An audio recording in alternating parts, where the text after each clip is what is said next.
Assalamu alaikum. How are you all? I hope you all are fine. Today we are going to do a new topic, area of parallelogram. Parallelogram को उर्दू में मुतवाज़िल इज़ला कहते हैं।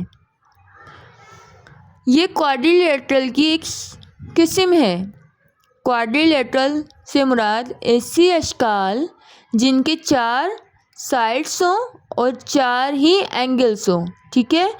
जैसे आप मुरब्बा, जिसको English में स्क्वायर, रेक्टेंगल, ये सब की देखिएगा आप 4 ही इज़ला होते हैं और 4 ही जाविया यानी 4 साइड्स होती हैं, 4 ही एंगल होते हैं, ठीक है। 4 साइड ऐसे ही पैरेललोग्राम, इसके भी 4 साइड्स हैं और 4 ही एंगल हैं।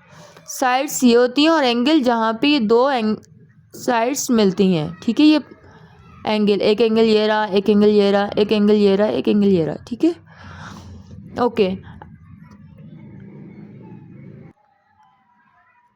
नाउ पैरेललोग्राम की ये वाली साइड बेस कहलाती है और एक ही ऐसी स्ट्रेट लाइन जो टॉप से लेके नीचे बेस को टच कर रही है स्ट्रेट, वह एल्टीट्यूड कहलाता है, ठीक है।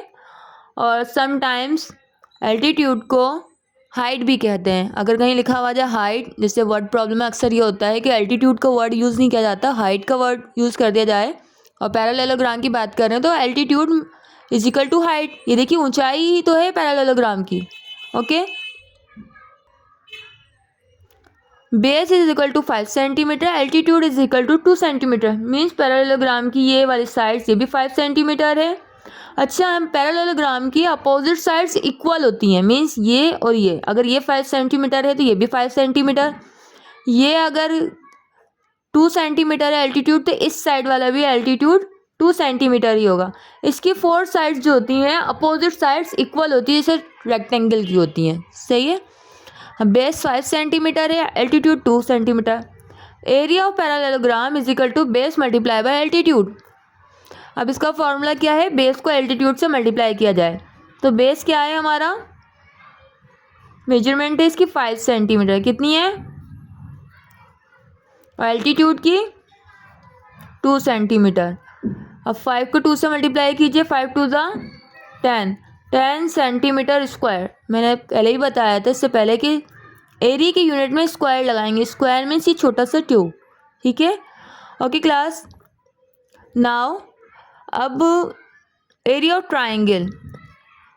नाउ लेट्स सी, अगर मैं इस पैरेललोग्राम की एक स्ट्रेट इस तरह की एक लाइन ड्रॉ कर दूं, यहाँ देखिए 2 ट्राइंगल बन गए।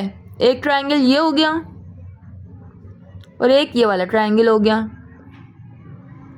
बात समझ में आई कि मैंने कहा कि अगर मैं 2 इस तरह एक स्ट्रेट लाइन यूँ करके ड्रॉ कर दूँ तिरछी, यानी तो ये एक ट्राइंगल, ये दूसरा ट्राइंगल।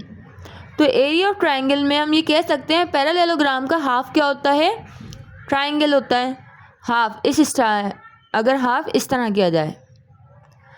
अब देखिए इसका फॉर्मूले में भी सेम वही फॉर्मूला है, base multiply by altitude, but हमने यहाँ पे हाफ ऐड कर दिया। बात समझ में, हाफ क्यों ऐड हुआ, क्योंकि हमने यहाँ पे पैरेललोग्राम को हाफ किया है ना, आधा आधा कर दिया इस तरीके से। तो यहाँ पे भी हमने क्या लिखा, हाफ। फॉर्मूला सेम है, बेस मल्टीप्लाई बाय एल्टीट्यूड। अब देखिए अभी किस तरह सॉल्व करेंगे हम। 1/2 को हाफ कहते हैं, सही है, हाफ का मतलब आधा। बेस हमारी है 4 सेंटीमीटर और एल्टीट्यूड है हमारा 3 सेंटीमीटर। अच्छा,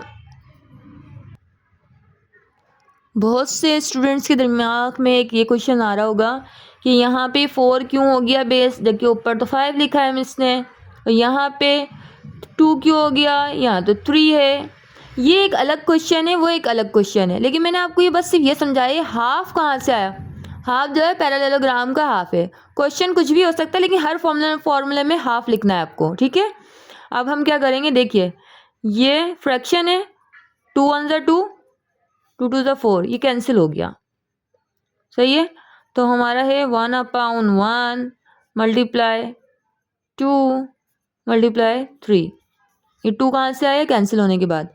अब देखिए 1/1, डिनोमिनेटर में 1 की वैल्यू नहीं होती, only 1 multiply by 2 multiply by 3, सही है। 1 2 ज़ा 2, 2 3 ज़ा 6, तो इसका जो हमारा आया है ट्राइंगल का area 6 centimetre square. I hope कि आपको अच्छे से समझ में आई होगी वीडियो। Follow for more. अल्लाह हाफिज़।